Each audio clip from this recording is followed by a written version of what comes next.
Welcome to Inside the Set with Set Decorator. Inside the Set is a series that focuses on the design and decor of stories that excite us and ignite our imaginations, where we get to discuss the collaborations between production designers and set decorators, and hear firsthand accounts of how those works of art came to be, from their inception to ideas on the page through completion, where we sit in the dark and experience them collectively.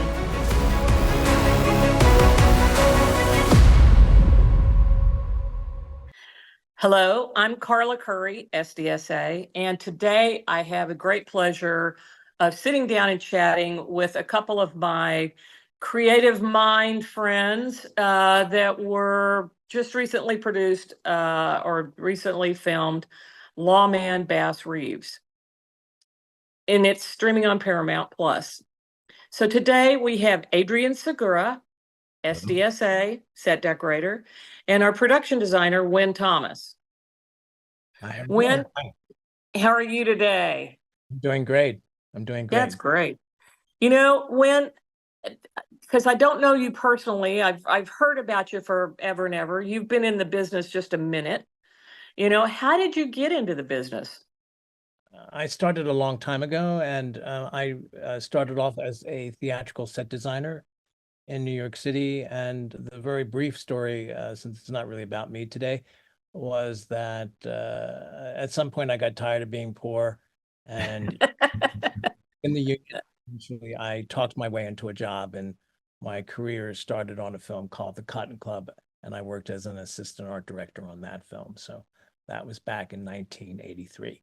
I think you and I have a similar timeline going on there. We've both been in it for a minute. So, you know, and you say it's not really about you, but it is. It's a collaboration.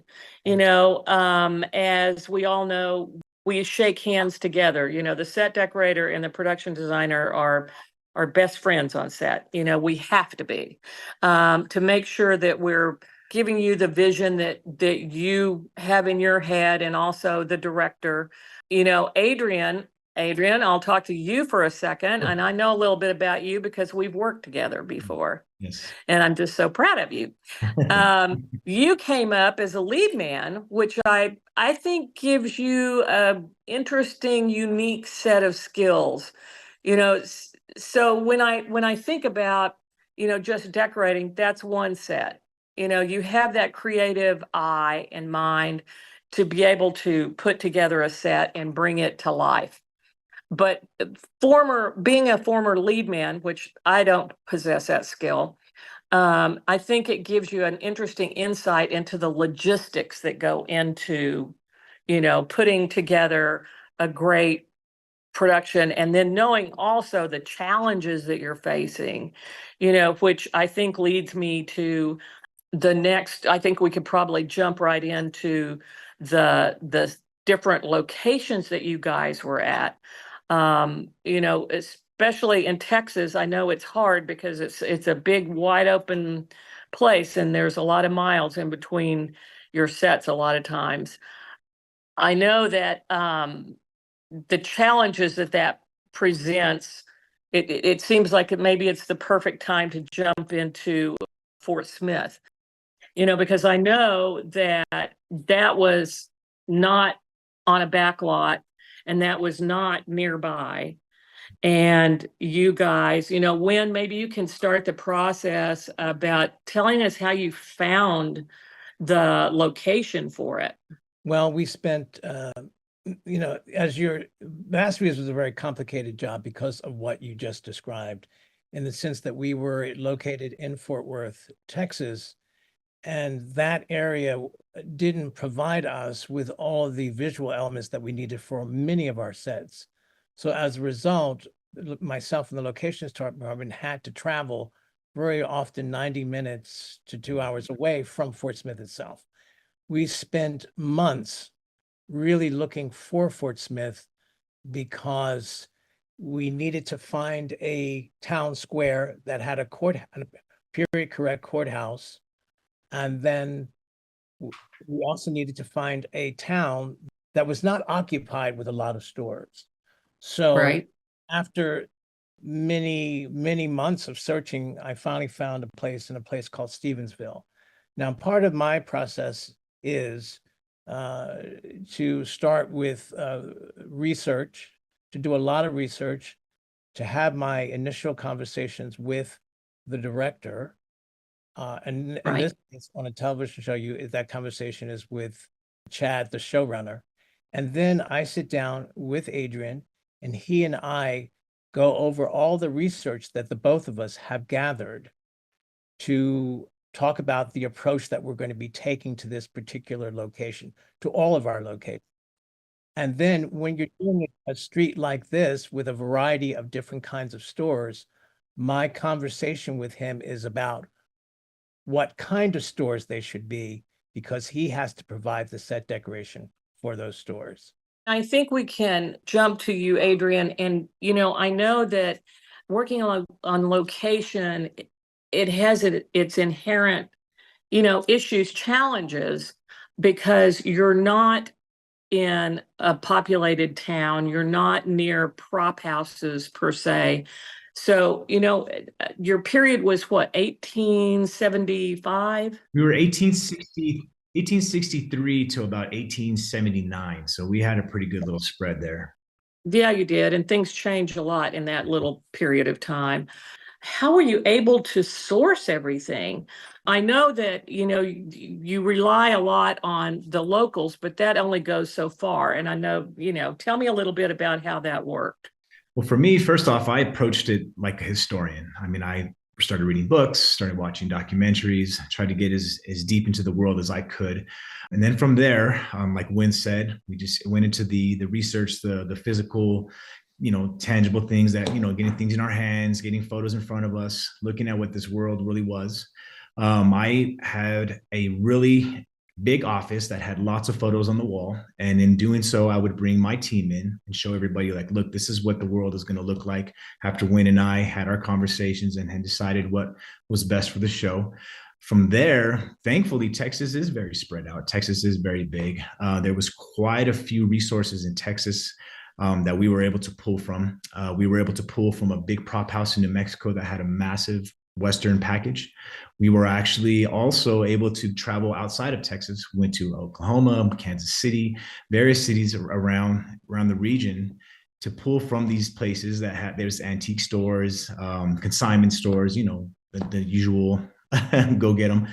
And from there, we were able to just collect a massive amount of stuff. And once we had that stuff in place, then it became about assigning it to the specific storefronts, the specific sets. And that's what saved us. The time traveling back and forth, again, as being an old lead man, I know what that consists of. So for me, it was about having everything ready to go to the specific set before I left the gold room.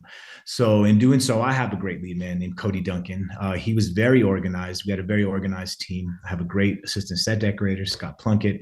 So between all of us, we were able to put these together, sometimes dressing the sets on in the gold room before we even took them out, just to see what they looked like, taping off floors. Taping off floors, doing what we could to make sure everything was as tight as it could be before it went out there. Then you run into the problems when you get out there, but that's okay because we have the extras, the plenties, to go ahead and run in when things came up. But that's amazing. I mean, and it is such a process. And I got to see your gold room. I got to see your warehouse, and you really did develop your own prop house. I mean, and I think on location, that is kind of the way it works, because you have to have your resources there.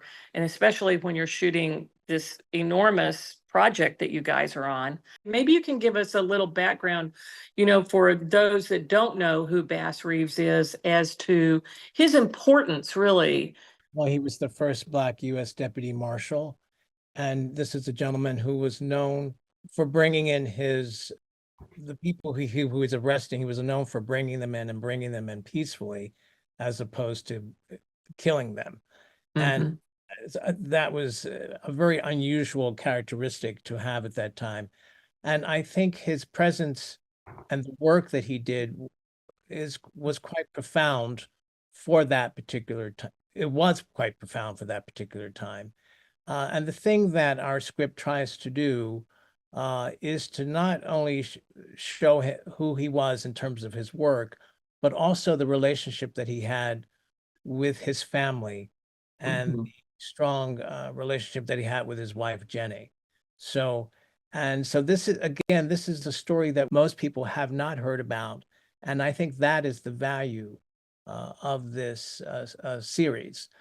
Because we not only do we get to see Bass Reeves, but we also get to see his strong-willed family. He has had, his wife was an amazing person who really, because of the kind of work that Bass was doing, had to really take care of the household. So we get to see a strong Black man and a strong Black woman raising a very secure and loving family. So that was very, very important. But to get back to the research, I think all of us visited all the local museums, because each one of these towns seems to have its own local museums there. We all went to the museums and always found interesting details or items that very often that we would incorporate. As Adrian was saying, with the Reeves farmhouse, we had to build that on location, and then we also had it built it on stage. And the house is seen in two phases. These are some of the initial drawings that we're seeing up on the screen right now. So the house was, we see the house in the early days of Reeves and Jenny's life, in which they're not doing very well. And as Adrian was saying, you know, part of what we are doing is telling the audience the life. The set decoration defines character, but it also takes the audience on a visual journey about who these characters are. So we see this family in two different phases. We see them when they're working in the fields and struggling. And then we see the house in a second phase, which we don't have photographs of that, but we see it in a second phase where the family, Bass, is making more money. And as a result, Jenny is able to refurnish the house with better items. But the important thing here is that set decoration is really telling the story about who these people are and how they live. So true, so true. I love the theme of her piano. You know, when the piano came into the house, and how it just added a whole nother layer of real, you know, and how proud she was of that. And it made a huge difference in homesteaders' lives, you know, to add a layer of music, and you know, that the whole family could participate in. So I love that part of the story. You know, when you're talking about locations, you know, what was the ratio of build versus practical? Because it seemed like you guys did build an awful lot. You know what? I don't even know what that ratio was, but because first of all, there were no stages in Fort Worth, so we had to do the old-fashioned way, which is to very often build our sets on location. Here's the thing. This show takes place in the 1870s. You cannot walk out the door in Fort Worth, Texas, and return to the 1870s. So everything that you see, all of the cabins, all of the Indian Territory material, everything had to be built. Mhm. Everything had to, the next step of that process was to come back in and with Adrian and I to talk about those characters, to determine who they were. And then we would have our research and our photographs and talk about what we liked. And then we would bring in Chad, the showrunner, to go over all that material so that Right. he approved it.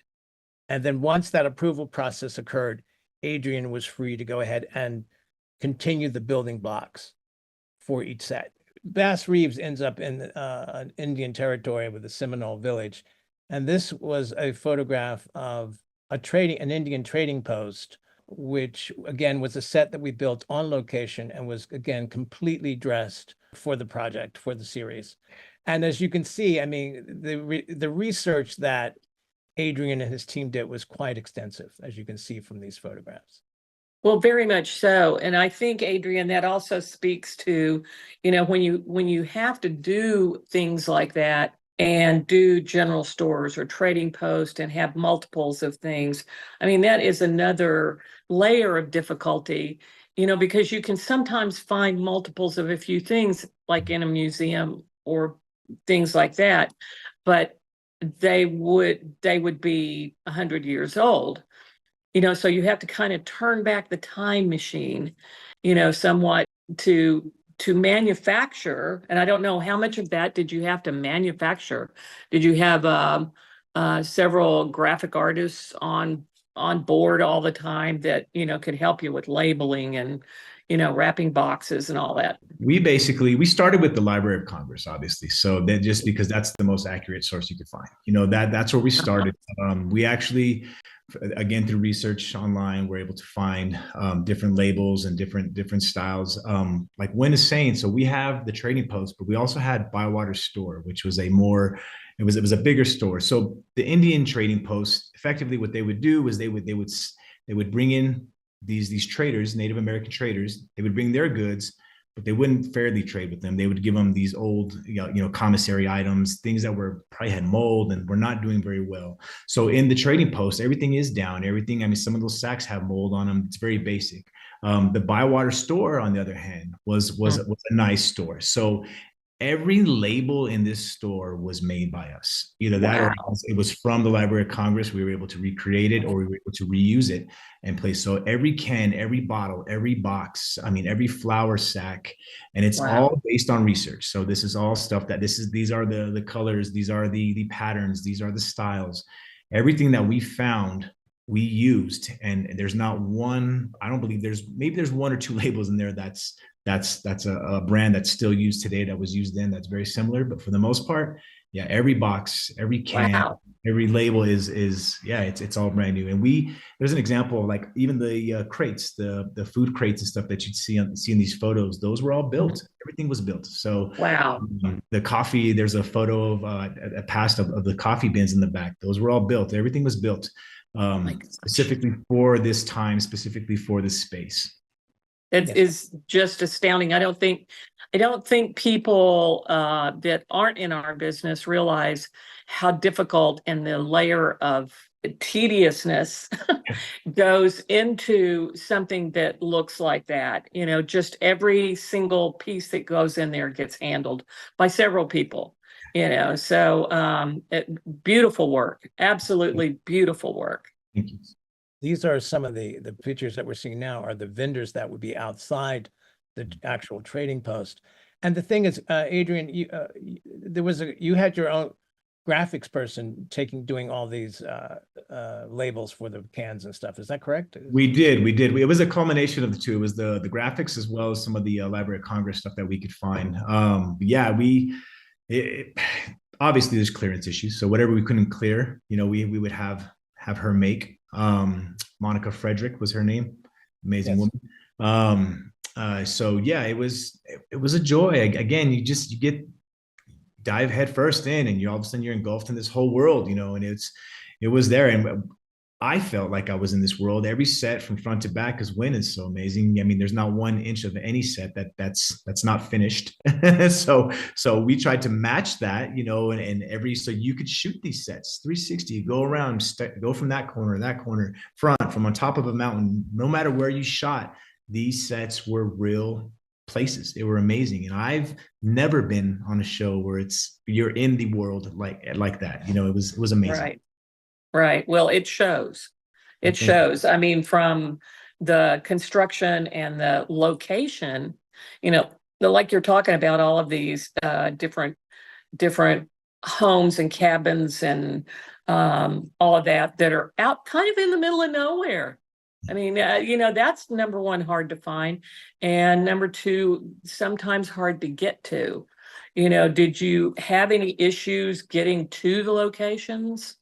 I think it was just for example, we're looking at photographs of the town of Chakota. The film is called Chakota. but we shot in a town called Strawn. And this town gave us is that it was really 2 blocks of abandoned buildings.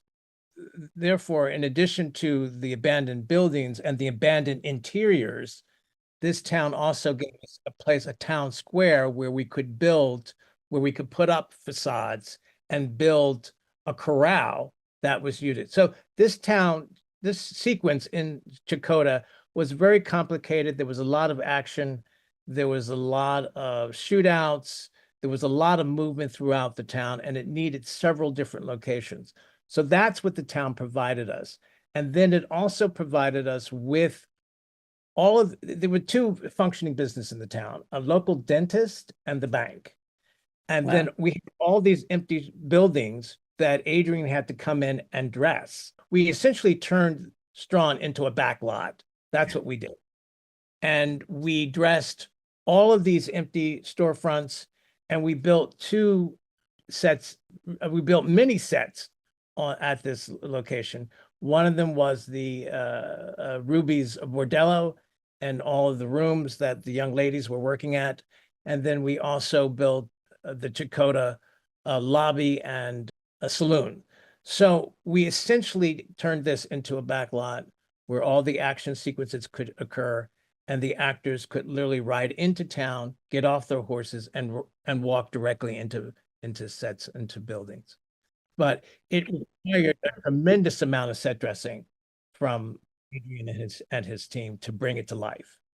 Absolutely. I mean, just looking at the storefronts, I don't know, did you have many of those that actually went in very deep, Adrian, or were you able to kind of do a little bit of a cheat, with window coverings and or shadow boxes and that sort of thing to help you, bring everything to the front? It was a mixture of both, actually. If we could get away with it, we would use the storefronts. But again, shots change. There was times where, all of a sudden this was just going to be a facade, and now here we go. They wanted action out of this door, out of this room, so we're having to dress it in completely. So it changed. There was a variety. But either way, because you're in a town this size, because you're in a set this size, a backlot, you never know where they're going to shoot. So we treated every space like it was going to be a hot set. We treated every space like they were going to be shooting out of it. So again, there was everywhere you looked, there was something for background to take part in. There was something for props to grab if they needed. This whole world was here for the taking. And again, we were very happy to see that they were shooting everywhere and all over and in and out of this place. So it was a combination. To answer your question, it was a combination, but we made sure that wherever they were at, they were able to use the space correctly. And did you have a lot of, when you go to these little towns, mostly they're excited. They're excited to see you come to town.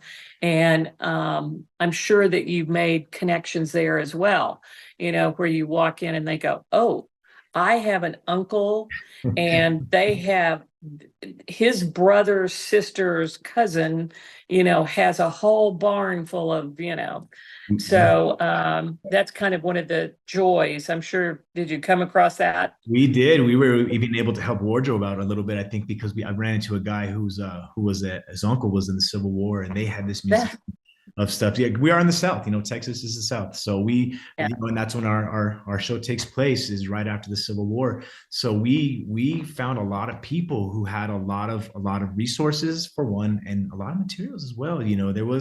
There was everywhere you went, and if they didn't have it, they wanted to point you in the right direction to somebody who did.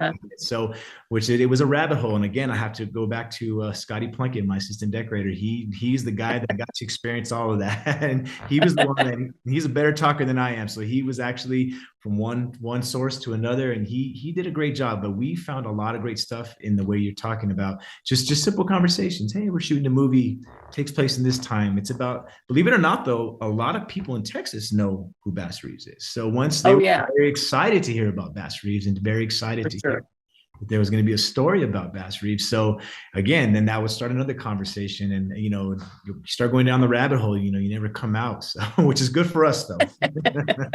Absolutely, I can stay in that rabbit hole the whole show, and just keep discovering everything. Let me ask both of you guys, both of you, what do you have a favorite set that just spoke to you? I did. It was the Cervantes cabin. So in the story, our main character stumbles upon a cabin where there's it's a curandera, basically, which is in Mexican culture. It's a healer, a white witch, if you will. In that set, that's where I was actually able to bring a lot of color, which I had not really been able to do as much as I would like, at least. So I was able to bring in a lot of my culture, a lot of my preference in color into this set. And that was fun for me. And it was actually a set that I had been excited to do since as soon as I read in the script what it was, I said, oh, I know exactly what this is. So yeah, we had herb gardens. We had cabinets full of different, remedies. We had chicken feet hanging from the, from the windowsill. We had everything that would be in this type of person's home. There's a great book called The Woman Who Glows in the Dark. And it's a story about a man who follows this curandera and learns from her. True story. It's his experience. I read that book in preparation for this. So a lot of the materials that he described in the book, I tried to put in the home. A lot of the religious figures, a lot of different things that they used in their rituals and that they would use in their healing process was in there, along with all the textures. And we had the guys build a loom. Our set dressers, amazing set dressers, built a loom. Back wall. She's weaving rugs. There's evidence of those blankets and rugs, leaning against the wall. Like I tried to everything, again, just like the Bass Reeves home, everything that was taking place in that home, wanted to see evidence of it all throughout the whole set. So I have to admit that even though it wasn't maybe the biggest set, it was the most personal. It was the fun one to do for me. I think I enjoyed the creating Ruby's bordello and the rooms that were in that set. It was an opportunity. I think we were fairly earthbound with many of the other sets, but this gave us a little opportunity to mix a little bit of color, to add some old-fashioned wallpaper, Lincrusta wallpaper to that set. And the two rooms for the young ladies, the working ladies, gave us an opportunity to use wallpaper and color and fabrics and furniture that we did not get a chance to use throughout the rest of the film. So it was a lot of fun designing Ruby's bordello and its support spaces. And then the Dolliver's cabin, I have to say it was one of my favorites. That's Talk awesome. about layers and layers and layers. Oh my goodness. Our showrunner, Chad Feehan, he was very specific. He said, look, not only is this lady a hoarder, he said, I don't want anybody to feel comfortable being on this set. He said, I want it to be so packed, so gross. You do not even want to be filming in this set or walking through it, much less filming. So every time we would add a layer, and it felt clustered and cluttered, it was like, nope, it's not done yet. Add another layer. So add another. Okay, now it feels gross. Nope, add another layer. So we basically, we were pulling stuff from every nook and cranny. Every end of the gold room. Let's grab this. Let's try this. Does this make sense? Yep. No, that's why you should go in there. Put it in. You know what I mean? So it was very much a hoarder set, if you will. That's what it was. And actually, because of the photos, photos always make a room seem larger than it is. This space was very small. It was maybe, 20 by 20, if even that, you know what I mean? So it was very small and very tight as it is.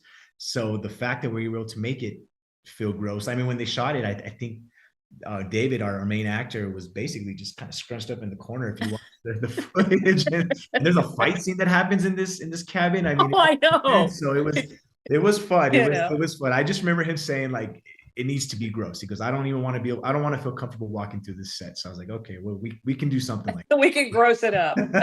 We can do our best, at least. So that was it. But she was a hoarder, and her sons, these are real people. It's a bounty, one of the bounties that Bass took and was able to get. And these brothers they would rob stagecoaches, they would rob people. So they would bring this stuff home to their mama, and she, you know, waste not, want not, whatever you want to call it, would not get rid of anything. So there's a little bit of everything. I mean, the photos don't even do it justice. If you lift stuff up, there's stuff underneath. I mean, it was pretty gross. Oh, I loved it. I loved the actress that played it, Yes. and her when the reveal of her when she walked out on the porch, and it was like, oh, this is gonna be good. This is gonna be good. It was definitely the one that you're like, whoa, what is this? So it was fun. I thank you. I'm glad you noticed that. No, that was a great one. A great one. And then you know, we can quickly talk about Texas weather. You know, I mean, what set, and Adrian, I'll come back to you. What was the biggest challenge in all of this? You know, did you have a particular set that just gave you more headaches, you know, all along? I think we were okay. We would have mud every now and then. I think from the rain, especially out at the Reeves Ranch, just because it was out in you know, in the boonies. So yeah, we would get some rain. We did experience a couple tornadoes though, an ice storm. I think Wynn had to hide in the basement one day. Do you remember that, Wynn? So yeah, so that kind of stuff, but it never really affected the work. I other than the mud, which that's more of the Teamsters that were affected. I think we were okay. We were lucky. I mean, it was meant to be. I feel like, and every set was pretty kind to us as far as the weather goes.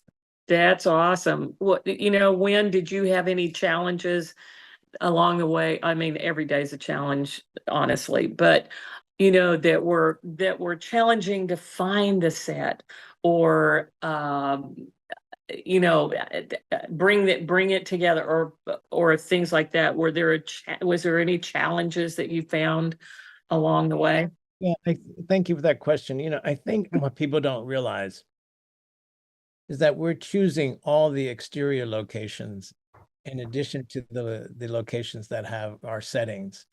So you really, if they're traveling across the top of a hill, or if there's a campfire set, or, you know, because there is a whole robbery sequence, each one of those exterior sets has to help tell the story, but also it is contributing to the mood of that particular sequence. And it is helping the audience go on that journey.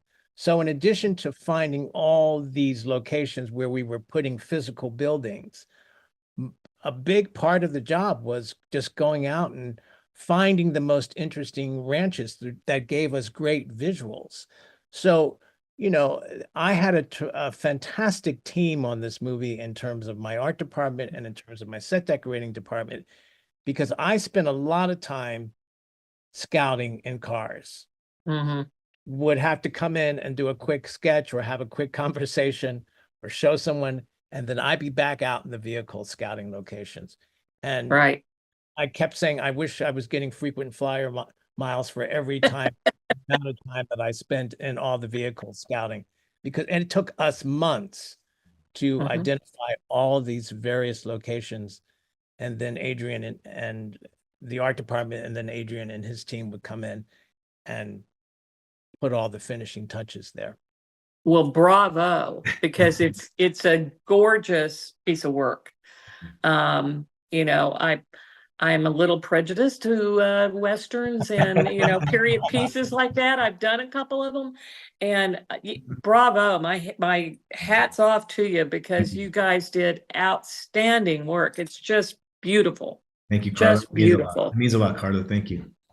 Wynn, is there anything else that you know, you'd like to close with? Well, you know, what I like to do is I think both you and I, Carla, have known Adrian for a while, and I first worked with him when he was a lead man on a film that I did, Albuquerque, and I remember encouraging him when he said, "Well, you know, I'm thinking about becoming a set decorator." I remember encouraging him to go ahead and do that. And I know that he has spent a lot of time, that you were also part of that team of people who were. So I think I'm extremely proud Thank you. Mhm. Thank you. the journey that he has taken and the extraordinary work that he and his team have done. And we had a great time on Bass Reeves, and I think the work is outstanding. So I just wanted to take this moment during this process to say thank you very much, brother. Thank you, Wynn. I really appreciate that. Those words are invaluable. Thank you so much, sir. Well, I'd like to take this minute to say thank you to Adrian Segura, the set decorator for Bass Reeves, and Wynn Thomas, the fabulous Wynn Thomas, for the production design end of Bass Reeves. So thank you for sitting down and taking the time to chat with us today and tell us a little bit about your project. Thank you. Thank you very much. Thanks for joining us for this episode of Inside the Set with Set Decor. Don't forget to subscribe to our YouTube channel and visit our website, setdecor.com.